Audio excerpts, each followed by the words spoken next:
Às vezes, a pior violência é dita com um sorriso. Não é o grito que machuca mais, é a frase sussurrada com aquela calma de quem parece estar te abraçando, mas no fundo está te apertando até faltar ar. Tem gente que serve veneno em xícaras de porcelana com açúcar e um cuidado falso que engana até a própria boca que bebe. E você fica ali, parado, sentindo que tem algo errado, mas sem conseguir provar. Porque o que dói não tem nome. O que corrói não deixa hematoma. É uma sutileza venenosa, uma crueldade embalada em afeto. A gente aprende a engolir isso cedo. Talvez porque desde criança fomos ensinados a aceitar o carinho que dói, a mão que acaricia e fere ao mesmo tempo, aquele amor que te dá colo, mas te cobra um pedaço da alma em troca.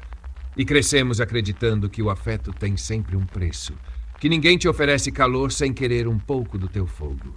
E assim seguimos, achando normal conviver com esses comportamentos que sorrateiramente roubam nossa paz, como ladrões que preferem levar pequenas moedas todos os dias em vez de arrombar a casa de uma vez. O pior é que muitas vezes nem percebemos. A toxicidade não chega gritando, ela se infiltra como água escura pelas rachaduras. É a piadinha dita para o seu bem. É o conselho que mais parece um chicote, é o silêncio usado como castigo. É aquela forma de fazer você sentir que nunca é suficiente. Tem gente que domina a arte de envenenar o outro de um jeito tão polido que se você reclamar ainda vai parecer ingrato. Como se você estivesse reclamando do perfume que encobre o cheiro do sangue. Eu fico pensando em como normalizamos isso. Quantas vezes você já engoliu uma culpa que não era sua só para manter a paz? Quantas vezes aceitou um gesto disfarçado de cuidado, mas que no fundo te colocava numa coleira invisível? E a pior pergunta, quantas vezes você fez isso com alguém, mesmo sem perceber? Porque a verdade amarga é que no fundo todos carregamos pequenas doses de veneno. A gente repete padrões, a gente finge que não percebe, a gente machuca para não ser machucado. Às vezes é um olhar, um simples olhar que te diminui. Outras vezes é aquele eu só quero o melhor para você, que na verdade significa faça do meu jeito, ou você não presta. As pessoas não batem na sua cara. Não precisam. Sabem que é muito mais eficiente mexer no seu medo, no seu desejo de ser aceito, na sua vontade de ser amado. E você se molda, se encolhe, se adapta, até virar uma sombra de si mesmo. E um dia, de repente, você percebe que já não sabe mais quem é. Só sabe que está exausto. Às vezes penso que vivemos numa sociedade obcecada por máscaras. Máscaras de gentileza, de afeto, de compreensão. Mas por trás dessas máscaras, tem gente com medo de ser rejeitada, com medo de não ser suficiente, com medo de ficar sozinha. E esse medo cria monstros delicados, criaturas que te controlam sorrindo, que te sufocam te dando flores, que te prendem dizendo que é pro seu próprio bem. E você fica porque não quer parecer ingrato, porque te ensinaram que amor é isso, abrir mão de si, até sobrar só a casca. Tem dias que eu me pergunto se sabemos amar de verdade. Não esse amor de novela, que é só um teatro de promessas bonitas, mas o amor que não tenta te domesticar, que não te amarra com expectativas. A maioria de nós ama como quem tem medo de perder, e por isso aperta demais, controla demais, sufoca demais. A gente não sabe olhar para o outro e dizer, vai, seja você, mesmo que isso me assuste. Em vez disso, a gente veste o papel de cuidador, de amigo preocupado, de amante atencioso, e no fundo está só tentando manter tudo do nosso jeito. E no meio disso tudo, quem é que pode dizer que está limpo? Quem é que pode dizer que nunca manipulou, nunca silenciou, nunca fez um carinho com veneno na ponta dos dedos? A gente gosta de acreditar que o problema é sempre o outro, que os tóxicos são aqueles lá fora. Mas se você parar e olhar para dentro com honestidade, vai ver que também carrega pequenas facas escondidas. E é difícil admitir isso. É quase insuportável. Eu não sei se existe uma forma fácil de quebrar esse ciclo. Talvez comece por perceber, por dar nome às coisas, por olhar no olho de quem você ama e perguntar, eu te machuco quando penso que te cuido? Talvez comece por dizer não para aqueles abraços que sufocam, por afastar quem finge te proteger, mas te prende. E principalmente, talvez comece quando você decide não ser mais o vilão disfarçado na vida de alguém. Porque é muito fácil falar de toxicidade como se fosse uma doença do outro. Mas e nós? E esse jeito covarde de não dizer o que sentimos, de usar silêncio como arma, de esconder ressentimento atrás de risos. Isso também é veneno. Isso também destrói. Talvez até mais do que uma briga aberta. Porque o veneno que não se vê é o que mata devagar, sem chance de defesa. Eu fico pensando nos silêncios que carregamos, em como eles pesam, em como o não dito, aquela palavra que você engole por medo, vira uma pedra no estômago. E tem gente que usa isso como ferramenta, que se fecha, se afasta e faz do silêncio uma punição. Você fica ali esperando, implorando por uma palavra que nunca vem. E isso é cruel. Talvez mais cruel do que qualquer insulto. E sabe o que é pior? A gente aprende a se acostumar, aprende a achar normal. Como quem se acostuma com um quarto escuro, até esquecer que existe luz. Mas chega um dia, sempre chega, em que a alma pede ar, em que o corpo começa a dar sinais de que não aguenta mais. E aí você percebe que aquele amor, aquela amizade, aquele cuidado, na verdade só te engolia aos poucos. E você precisa escolher. Fica ou vai embora. Às vezes ir embora é o único jeito de sobreviver. Não é falta de amor, é excesso de respeito por si mesmo. Mas a gente demora a entender isso, porque fomos treinados para aguentar, para segurar as pontas, para não parecer fraco. E no fundo, o mundo adora quem se sacrifica. Mas eu te pergunto, de que adianta ser forte numa prisão? De que adianta aguentar quando a sua alma está gritando para sair? Talvez o segredo seja reaprender a dizer não. Não para os jogos emocionais, não para as cobranças veladas, não para esse amor que vem com cláusulas. Dizer não é quase sempre visto como egoísmo, mas às vezes é o único jeito de dizer sim para você. E isso, meu amigo, é libertador. É dolorido, mas é libertador. Eu queria que a gente falasse mais sobre isso. Sobre como o afeto pode ser uma prisão. Sobre como a bondade às vezes é uma armadilha. Sobre como tem gente que te mata devagar, sorrindo. Eu queria que a gente tivesse coragem de arrancar essas máscaras. Nem que seja só por um segundo. Porque no fim, todo mundo só quer a mesma coisa. Ser amado sem precisar virar outra pessoa. E talvez seja isso que falte. Olhar para o outro e dizer: eu te aceito, mesmo com as suas sombras, mas não vou deixar que elas me devorem. Amar sem se anular. Cuidar sem controlar. É possível? Eu quero acreditar que sim. Mas sei que não é fácil. É como andar numa corda bamba, equilibrando o desejo de estar junto com a necessidade de ser inteiro. E você? Já percebeu quais venenos anda engolindo? Já se perguntou quais venenos anda servindo aos outros mesmo sem notar? Porque essa é a pergunta que sempre fica. A pergunta que no fundo todos evitam. O quanto daquilo que chamamos de amor é na verdade um jeito elegante de ferir. Às vezes eu penso que a vida inteira é uma coleção de pequenos envenenamentos. A gente vai bebendo doses de mentira, de medo, de culpa, como quem toma um remédio errado todos os dias. Um pouco de cada vez, até se acostumar com o gosto amargo. E chega uma hora que você já não distingue mais o que te alimenta e o que te envenena. É tudo tão misturado, tão cinza, que a gente chama de normal. E isso é o que mais assusta. Não é o veneno declarado que mata.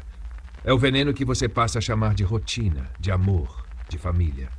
Você já parou para pensar em quantas vezes você engoliu seco para não ferir alguém que, na verdade, estava te ferindo? Quantas vezes se calou porque sabia que se abrisse a boca iriam te chamar de exagerado, de ingrato, de dramático? É isso que esses comportamentos disfarçados fazem. Eles viram contra você a própria dor que causam. Você começa a duvidar da sua percepção. Começa a achar que está vendo coisa onde não existe. E é aí que a armadilha fecha. Porque não há prisão mais eficiente do que aquela que faz você questionar se merece estar preso. Tem uma parte cruel em nós, escondida debaixo de toda essa maquiagem social, que gosta de manipular. Não porque somos monstros, mas porque fomos ensinados que controlar é uma forma de amar. Queremos o outro por perto, a qualquer custo. E se para isso for preciso vesti-lo de culpa, a gente veste. Se for preciso usar o silêncio como uma corda no pescoço, a gente usa. Porque amar, para a maioria das pessoas, ainda é sinônimo de possuir. E nada é mais tóxico do que essa vontade de ser dono do coração alheio. E tem os que se dizem salvadores, aqueles que te ensinam como viver, que sabem o que é melhor para você, que só querem te proteger. Mas proteção demais também mata. Mata devagar, matando a sua voz, matando sua autonomia, matando a pessoa que você poderia ser se não tivesse constantemente sendo podado, corrigido, moldado para caber na ideia de alguém. Tem gente que te quer tanto que prefere te ver pequeno, encolhido, domesticado. E você, sem perceber, vai aceitando, vai agradecendo. Vai se transformando numa planta de apartamento que não sabe mais o que é vento, sol, chuva, porque tudo o que tem é a água que alguém decide derramar. E isso, meu amigo, isso não é amor. Amor que sufoca não é amor. É carência com máscara. É controle vestido de cuidado. É uma forma bonita de dizer: eu te amo tanto que não vou deixar você existir longe de mim. Mas eu sei, é difícil enxergar. É difícil admitir, porque a gente tem medo. Medo de ficar sozinho, medo de ser o vilão, medo de desagradar. Então engolimos. Engolimos até o que nos mata, porque no fundo temos a esperança tola de que um dia o outro vai perceber o que faz. Mas raramente percebe. Sabe por quê? Porque o veneno que ele serve já foi normalizado na própria vida dele. Porque também foi envenenado um dia. E assim seguimos. Uma cadeia infinita de pessoas passando o mesmo veneno adiante, como uma herança maldita. Eu queria dizer que existe uma fórmula para escapar, mas não existe. Talvez a única saída seja a coragem de ver, de encarar de frente, de perguntar para si mesmo: quanto da minha vida é escolha e quanto é só medo travestido de amor? E, mais do que isso, ter a coragem de responder com sinceridade. Tem algo de bonito em quem tem coragem de ir embora. Em quem olha nos olhos de uma relação e diz: eu não sou isso. Eu não sou só a sombra que você quer que eu seja. Tem algo de profundamente humano em quem não aceita mais o papel de vítima, em quem entende que amar não é se sacrificar até virar pó. Eu sei, dói. Dói muito. Mas às vezes partir é o único jeito de não se perder. E tem também o outro lado. O momento em que você percebe que não é só vítima, mas também algoz. Quando você vê que também joga, também manipula, também veste aquela pele de cordeiro para conseguir o que quer. Esse é o golpe mais duro. Descobrir que, no fundo, a toxicidade não é um defeito do outro, mas uma espécie de vírus social que todos carregamos. Uns com mais intensidade, outros com menos. Mas ninguém está imune. E quando você vê isso, quando percebe as pequenas crueldades disfarçadas nas suas próprias atitudes, dá uma vontade de parar tudo, de pedir desculpa ao mundo inteiro, de tentar viver de forma mais limpa, mais clara. Mas é um trabalho diário. É como limpar um vidro que sempre embaça. Exige atenção, exige cuidado. Exige aceitar que você não é tão bom quanto pensava, mas que pode ser melhor do que foi ontem. Talvez seja isso que eu queria te dizer hoje. Que no fim, somos todos um pouco veneno e um pouco antídoto. Que a vida é esse jogo estranho entre ferir e curar, entre prender e soltar, entre esconder e revelar. E que só quem tem coragem de olhar para as próprias sombras consegue um dia aprender a amar de verdade. E se eu te perguntar agora, quais máscaras você ainda carrega? Quais gestos seus escondem pequenas violências? Quantos cuidados seus são, na verdade, formas de controle? Não precisa responder para mim, mas responde para si. Porque, no fim, é só isso que importa. É só assim que a gente começa a limpar o próprio veneno. No fundo, a pergunta que fica é sempre a mesma. Até que ponto você aguenta viver em jaulas de porcelana? Jaulas feitas de palavras doces, mas que te quebram por dentro. Até que ponto você aceita morrer devagar só para manter uma aparência de paz? Eu sei, é difícil. Mas uma hora você precisa escolher entre agradar o mundo ou salvar a própria alma. E se eu puder te dizer uma coisa, é essa. Salva a tua alma. Sempre. Mesmo que isso signifique deixar para trás tudo o que você achava que era amor. Amigo, amiga. Talvez agora você esteja sentindo um nó na garganta, um peso estranho no peito, como se algo tivesse sido desenterrado dentro de você. É porque esse é só o começo. Este é o primeiro episódio da série Comportamentos Tóxicos Disfarçados. E ainda vamos atravessar juntos 6 camadas de espelhos quebrados. 6 mergulhos nas sombras do que chamamos de afeto, de cuidado, de amor. Essa série vai mexer com a sua percepção até o ponto de você nunca mais olhar para uma relação da mesma forma. Vai arrancar as lentes que te fizeram engolir veneno sorrindo e te obrigar a ver, com os 2 pés fincados no chão, o que você aceita, o que você causa, o que você merece. Se isso te tocou, se fez sentido em algum lugar da sua alma, eu te peço, curte este episódio. Compartilha com alguém que precisa ouvir essas palavras. Talvez seja um amigo. Talvez seja alguém que está preso em uma relação assim. Talvez seja até você, querendo uma forma de dizer para si mesmo que é hora de acordar. Amigo, amiga, guarda essa frase. Essa série não é feita para te confortar, é feita para te acordar. E acordar às vezes dói, mas é a dor que liberta. Nos vemos no próximo episódio.